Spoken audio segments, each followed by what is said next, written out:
शैली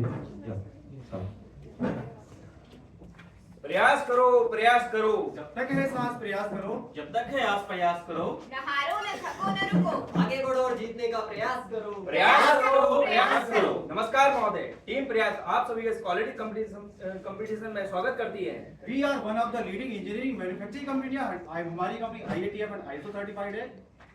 आइए महोदय, मैं आपको अब हमारे कस्टमर से अवगत कराती हूँ। कमर्शियल व्हीकल में हम अशोक लेलैंड और टाटा को सप्लाई करते हैं। एंड कंस्ट्रक्शन इक्विपमेंट में हम हुंडई, जेसीबी एंड लोब्लो को सप्लाई करते हैं। एग्रीकल्चर इक्विपमेंट में हम टैफे और आयशर को सप्लाई करते हैं और अदर कस्टमर्स में हम मैक्सो को सप्लाई करते हैं। आइए महोदय, अब मैं आपको अपने प्रोडक्ट से अवगत कराता हूँ। हम अशोक लेलैंड के लिए FES, केबिन एंड फ्लिच बनाते हैं। पूरे भारत में हमारे 10 प्लांट्स हैं और हम उत्तराखंड यूनिट से हैं और ये हमारी कंपनी के विजन, मिशन और वैल्यूज हैं। आइए महोदय, हम आपको अपने अवार्ड से अवगत कराते हैं। 2024, 2022 और 2021 में हमने QCFI में गोल्ड प्राइज जीता था और CI में 2021 में विनर पोजीशन हासिल की थी। हम क्रॉस फंक्शनल टीम में काम करते हैं और हमारी टीम का गठन 2 फरवरी 2024 को हुआ है। हमारा working area FES weld shop और ट्रिम शॉप है और हमारे क्वालिटी सर्कल का मिशन है customer satisfaction bye quality improvement. हमारे क्वालिटी सर्कल की मीटिंग हर हफ्ते बुधवार को होती थी। हमने टोटल 12 मीटिंग्स की जिसमें हमारी उपस्थिति 100% थी और ये हमारी मीटिंग के कुछ इंपॉर्टेंट MON पॉइंट्स है जैसा कि आप देख सकते हैं। आइए महोदय, हम आपको अपनी टीम से अवगत कराते हैं। हमारी टीम के फैसिलिटेटर थे धीरज जोशी, कोऑर्डिनेटर मिस्टर विक्रम राणा, मैं टीम लीडर हर्ष कुमार चौहान, मैं सब लीडर योगेश कुमार, मैं टीम मेंबर विकास नेतुड़ी, मैं टीम मेंबर तथागत मंगलम, मैं टीम मेंबर रश्मि पाल। हमारा प्रोजेक्ट क्वालिटी सर्कल की 12 स्टेप पर आया। तो चलो साथियों शुरू करें। हाँ। पहला स्टेप है आइडेंटिफिकेशन ऑफ प्रॉब्लम का। हमारी CFT टीम ने सॉफ्ट फ्लोर पे जाके डेमो विजिट किया और वहां पे बहुत सी प्रॉब्लम्स को लिस्ट आउट किया जिसको हमने A, B और C कैटेगरी में डिवाइड किया है। A कैटेगरी की प्रॉब्लम्स वो थी जिसमें अदर डिपार्टमेंट्स का इन्वॉल्वमेंट मिनिमम होता है। B कैटेगरी की प्रॉब्लम्स वो थी जिसमें अदर डिपार्टमेंट्स का इन्वॉल्वमेंट चाहिए होता है और C कैटेगरी की प्रॉब्लम्स वो थी जिसमें मैनेजमेंट सपोर्ट रिक्वायर्ड होता है। इस प्रकार हमने जितनी भी प्रॉब्लम्स को आइडेंटिफाई किया उसको हमने P, Q, C, D ऐसे में डिवाइड किया और हमने पाया कि सबसे ज्यादा क्वालिटी की 33 नंबर प्रॉब्लम मिल रही है। इसीलिए हमने इस प्रोजेक्ट के लिए क्वालिटी की प्रॉब्लम को सेलेक्ट किया है और इस तरीके से हमने अपने पहले चरण को पूरा कर लिया। अगले चरण की ओर चले साथियों। हाँ, अब आई हमने अपनी करंट सिचुएशन को इन्वेस्टिगेट किया। हमने अपना वेल्डिंग, पेंटिंग, ट्रिमिंग का DPP ट्रेन बनाया और हमने कंट्रीब्यूशन जानने के लिए एक पाई चार्ट बनाया जिसमें हमने पाया कि सबसे ज्यादा कंट्रीब्यूशन इस DPP में ट्रिम लाइन का था। पैरेटो चार्ट बनाने के बाद हमको यह पता चला सबसे ज्यादा कंट्रीब्यूशन इस प्रॉब्लम में बोनट ऑफसेट का कर रहा है। उसका डिफेक्ट कंट्रीब्यूशन जानने के लिए हमने पाई चार्ट बनाया। हमने पाया कि सबसे ज्यादा कंट्रीब्यूशन बोनट ऑफसेट का 0.66% था, DPP था, जिसका इंपैक्ट हमारे कस्टमर को भी देखा जा सकता है। इसलिए हमने इस प्रोजेक्ट को सेलेक्ट किया है और इस तरीके से हमने अपने दूसरे चरण को भी पूरा कर लिया। अगले चरण की ओर चले साथियों। हाँ। महोदय, आइए मैं आपको अपने प्रॉब्लम से अवगत कराता हूँ। जब हम अपने बोनट की असेंबली करते थे तब हमारा बोनट लेफ्ट साइड या राइट साइड को शिफ्ट हो जाता था जिस कारण बोनट सीटिंग चैनल और बोनट के बीच में एक गैप जनरेट होता था। जब हमारा गाड़ी का ड्राइवर अपने इंजन को स्टार्ट करता था तो उस गैप के कारण गाड़ी के इंजन की गर्म हवाई केबिन में जाती थी जिससे हमारा ड्राइवर अनकंफर्टेबल फील करता था।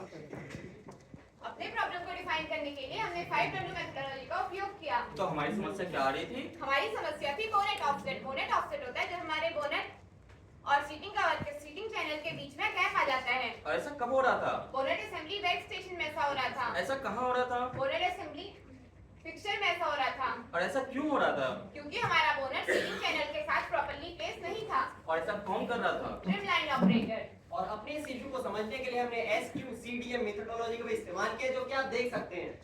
इस प्रॉब्लम का सिलेक्शन और जस्टिफिकेशन में 4 पैरामीटर के आधार पर किया है जिसमें हमने कस्टमर कंप्लेंट बढ़ रही थी।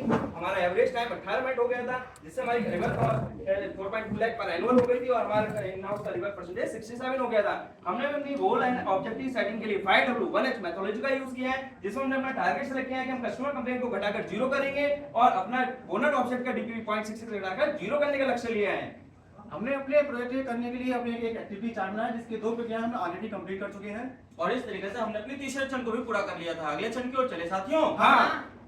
अब बारी थी अपनी प्रॉब्लम को एनालाइज करने की जिसके लिए हमने month wise, shift wise, associate wise और associate experience wise data collect किया और हमें पता चला कि हमें अपनी problem month wise, shift wise, associate wise और एसोसिएट एक्सपीरियंस वाइज प्राप्त हो रही थी। आइए महोदय, अब हम आपको अपने प्रोसेस के बारे में अवगत कराते हैं। ऑपरेशन 10 में हम नट प्रोजेक्शन करते हैं। ऑपरेशन नंबर 20 में engine assembly with upper seating channel करते हैं। एंड ऑपरेशन 30 में हम floor panel assembly with lower seating channel की असेंबली ऑपरेशन नंबर 40 में हम फाइनल इंस्पेक्शन करते हैं।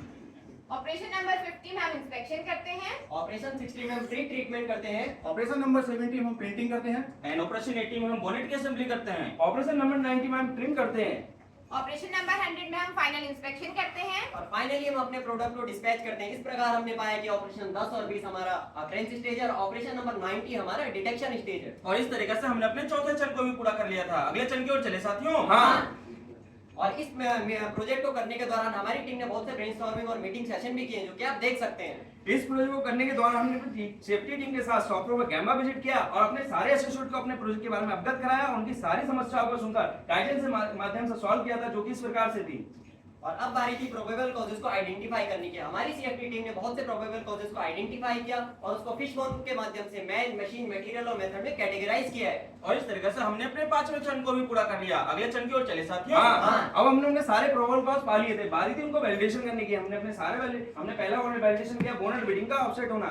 हमने पाया कि यह हमारे हर गाड़ी में प्राप्त हो रही है, इसलिए यह कॉज एक सिग्निफिकेंट कॉज था। दूसरा, हमने बोनट हिंज की डायमेंशन को वेरीफाई करके यह पता चला कि हमारे पार्ट टू पार्ट वेरिएशन भी मिल रहे हैं, इसलिए कॉज भी एक सिग्निफिकेंट कॉज था। तीसरा था बोनट फिट में ब्रैकेट का शिफ्ट होना। हमने पाया कि जब हमारा ऑपरेटर फिट कराया उसमें पार्ट टू पार्ट में हमारे शिफ्टिंग की प्रॉब्लम आ रही है, इसलिए कॉज भी एक सिग्निफिकेंट कॉज था। दूसरा, हमने नेट पोजीशन को एक हफ्ते का डेटा मॉनिटरिंग में यह पाया कि हमारा यह वेरिएशन मिल रहा है, इसलिए कॉज भी एक सिग्निफिकेंट कॉज था।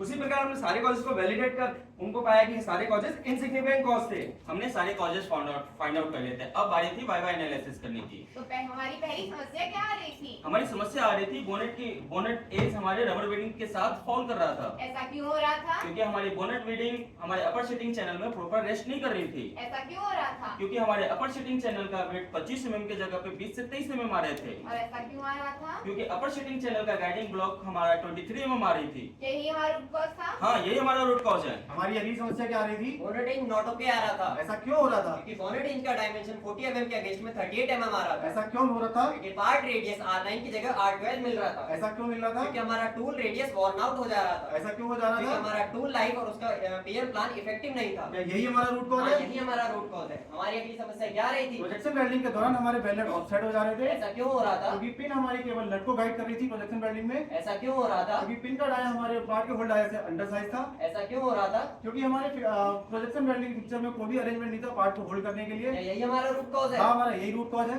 हमारी अगली समस्या क्या आ रही थी? हमारी अगली समस्या थी हमारा bonnet hinge mounting bracket engine tunnel hole के रिस्पेक्ट में शिफ्ट हो रहा था। ऐसा क्यों हो रहा था? क्योंकि वेल्डिंग के दौरान हमारी ब्रैकेट फिटमेंट एक्सेसिबिलिटी लो थी। ऐसा क्यों हो रहा था? क्योंकि हम अपना lower side of part manually fit कर रहे थे। और ऐसा क्यों कर रहे थे? क्योंकि हमारे पिक्चर में कोई अरेंजमेंट नहीं था। क्या यही हमारा रूट कॉज है? हाँ, यही हमारा रूट कॉज है। अब हमने अपने सारे रूट कॉज प्राप्त कर लिए थे, जिसकी समरी शीट कुछ इस प्रकार से है। और इस तरीके से हमने अपने छठे चरण को भी पूरा कर लिया। अगले चरण की ओर चले साथियों। हाँ। अब बारी थी डेटा को एनालाइज करने की। हमने डेटा को एनालाइज करने के लिए 4W2H मेथोडोलॉजी का इस्तेमाल किया और हमने उसमें 50-50 पार्ट्स के सैंपल साइज कलेक्ट किए। उसमें हमने पाया कि बोनेट फाउलिंग के 37 cases, hinge radius not okay के 27 केसेस, नट ऑफसेट के 29 केसेस और बोनेट इन शिफ्टिंग के 25 केसेस हैं। और जब हमने इसका पाई चार्ट बनाया तो हमने पाया कि ये सभी रूट कॉज हमारी इस प्रॉब्लम के लिए कंट्रीब्यूट कर रहे हैं। और इस तरीके से हमने अपने सातवें चरण को भी पूरा कर लिया। अगले चरण की ओर चले साथियों। हाँ। हमारी सीएफटी टीम ने सारे प्रॉब्लम पे ब्रेनस्टॉर्मिंग करके सारे प्रॉब्लम के लिए कुछ सॉल्यूशन डेवलप किए। जिन सॉल्यूशन का एडवांटेज के साथ डिसएडवांटेज मिल रहा था उन आइडिया को ड्रॉप किया गया और जिन सॉल्यूशन का एडवांटेज के साथ कोई भी डिसएडवांटेज नहीं था उन आइडिया को सिलेक्ट किया गया। क्योंकि अब हमें अपने सारे सॉल्यूशंस मिल गए थे, तो हमने उनका कॉस्ट, टाइम और डिफिकल्टी के आधार पे 1 से 10 तक रेटिंग दी, जो कि इस प्रकार से है। और इस तरीके से हमने अपने 8वें चरण को भी पूरा कर लिया। अगले चरण की ओर चले साथियों। हाँ। इस प्रोजेक्ट को करने के दौरान हमारी टीम को बहुत सी समस्याओं और बाधाओं का सामना करना पड़ा है, जिसके लिए हमने एक एक्टिविटी चार्ट, उसके अगेंस्ट में एक्शन और रिस्पांसिबिलिटीज डिसाइड की। इस प्रोजेक्ट के करने के दौरान हमने कुछ रिस्क आइडेंटिफाई की, जिसको एलिमिनेट करने के लिए रिस्क मिटिगेशन प्लान बनाया और टारगेट डेट के साथ एक रिस्पांसिबिलिटी भी डिफाइन की। और इस तरीके से हमने अपने 9वें चरण को भी पूरा कर लिया। अगले चरण की ओर चले साथियों। हाँ। अब हमने अपने सारे सॉल्यूशन प्राप्त कर दिए, बारी थी उनको इंप्लीमेंट करने की। पहला सॉल्यूशन था क्यों ना गाइडिंग ब्लॉक की विड्थ बढ़ा दी जाए। जब हमने ये इंप्लीमेंट किया तो हमने पाया कि हमारा लोअर सेटिंग चैनल शिफ्ट होना बंद हो गया था, जिसकी वजह से हमारा जो ट्रिम लाइन में फॉलिंग का इशू आ रहा था वो अब समाप्त हो गया था। हमारे दूसरे आइडिया के लिए सेफ्टी टीम ने हमें सजेस्ट किया क्यों ना हम टूल के पीएम प्लान को रिवाइज करें। हमने सप्लाई एंड पे जाके टूल की कंडीशन अलग अलग स्टॉक पे हमने चेक किया और हमें पता चला कि 8000 स्टॉक के बाद टूल की कंडीशन वियर आउट हो रही है। इसलिए हमने 10,000 से टूल के पीएम का प्लान 10,000 से घटा करके 7,500 कर दिया। हमारी शिफ्ट बारी थी अगले सॉल्यूशन को इंप्लीमेंट करने की। सीएफटी टीम ने आइडिया दिया था कि जो हम पहले मैनुअल ब्रैकेट को अपने फिट कर रहे थे, क्यों ना हम अपने सेल लाइन पे एक हैंडी गेज प्रोवाइड कराएं। जब हमने हैंडी गेज को प्रोवाइड कराया तो हमारी शिफ्टिंग का इसको एलिमिनेट हो गया था। हमें अगला सॉल्यूशन दिया गया है, क्यों नहीं 100% पार्ट इंस्पेक्शन के लिए सप्लायर एंड पे एक हैंडी गेज प्रोवाइड करवा दिया जाए। ऐसा करने से हमारी ये प्रॉब्लम सॉल्व हो गई। हमारी अगली प्रॉब्लम में वेल्डिंग के दौरान हमारी पिन सिर्फ नट को गाइड कर रही थी, जिससे हमारे पार्ट में नट और पार्ट के बीच में शिफ्टिंग का इशू आ था, जिसके लिए हमारी सीएफटी टीम ने आइडिया दिया कि क्यों ना प्रोजेक्शन वेल्डिंग में हम कोनिकल पिन की जगह एक स्टेप पिन इंट्रोड्यूस करा दें, जिसे इम्प्लीमेंट करने के बाद हमारी ये प्रॉब्लम सॉल्व हो गई। और इस तरीके से हमारे 10वें चरण को भी पूरा कर लिया। अगले चरण की ओर चले साथियों। हाँ, अब हमने इफेक्टिवनेस ग्राफ मॉनिटरिंग अपडेट किया तो हमने पाया कि हमने जो पहला दूसरा काउंटर मेजर मई मार्च में लिया था, उससे हमारा डीपीवी घटकर 0.29 हो गया था। तीसरा चौथा पांचवा काउंटर मेजर अप्रैल में लिया, जिससे हमारा ये डीपीवी क्लोज 0 हो गया था, जिससे हमारा कस्टमर कंप्लेंट भी 0 हो गई थी। और रेगुलर मॉनिटरिंग और एक इफेक्टिवनेस की रेगुलर मॉनिटरिंग के लिए हमने एक एक्टिविटी चार्ट भी बनाया है, जो कि आप देख सकते हैं। इससे इस प्रोजेक्ट को करने से हमारी कंपनी को manpower cost, paint consumption cost, putty consumption cost और टोटल कॉस्ट सेविंग 4.2 लाख की भी हुई। इस प्रोजेक्ट को करने से हमारी टीम को कुछ इंटेंजिबल बेनिफिट्स हुए, जैसे हमारी क्वालिटी रूल स्किल इंप्रूव हुई, मेरी प्रॉब्लम सॉल्विंग टेक्निक इनोवेसी, मेरी प्रोडक्ट नॉलेज इंक्रीज हुई है, मेरी process awareness and moral increase हुआ। मेरी प्रेजेंटेशन स्किल इंप्रूव हुई। और इस तरीके से हमने अपने 11वें चरण को भी पूरा कर लिया। अगले चरण की ओर चले साथियों। हाँ। रेगुलर फॉलोअप और रिव्यू के लिए हमने कुछ ऑडिट पॉइंट्स की चेकशीट बनाई है, जो कि आप देख सकते हैं। और इस प्रोजेक्ट को करने के बाद हमने कुछ डॉक्यूमेंट्स को भी अपडेट किए, जैसे PFM and control plan, CTQ check sheet, IQS, WIS, process audit. हमने अपने एक्टिविटी चार्ट को अपडेट किया कि सारी प्रक्रियाओं को एक निर्धारित समय पर कंप्लीट कर लिया था। और इस तरह हमने अपने सारे चरण को पूरे कर लिए थे। और इस प्रोजेक्ट को करने के बाद हमें अपने कस्टमर की तरफ से एक एप्रिसिएशन मेल भी प्राप्त हुए, जो कि इस प्रकार है। इस प्रोजेक्ट के करने के दौरान हमने कुल टूल्स एंड टेक्निक्स का यूज किया, जैसे कि चेक शीट, जैसे flow diagram, fish bone diagram, Pareto analysis, और हमने अपने प्रोजेक्ट को सिलेक्ट किया है कि हम आने वाले टाइम में अपना सावर डीपीवी घटाकर 2.3 से 0 लेके जाएंगे और अपना एफटीआर जो 25% है वो 80% तक लेके जाएंगे। और इस प्रोजेक्ट को करने के दौरान हम अपनी customer, quality team, production team का तहे दिल से धन्यवाद करते हैं। और अंत में मैं चंद पंक्तियां बोलना चाहती हूँ। जो लकीरों को छोड़कर रास्तों पर विश्वास करते हैं, मंजिल उनको ही मिलती है जो सफल बनने के लिए प्रयास करते हैं। धन्यवाद। धन्यवाद।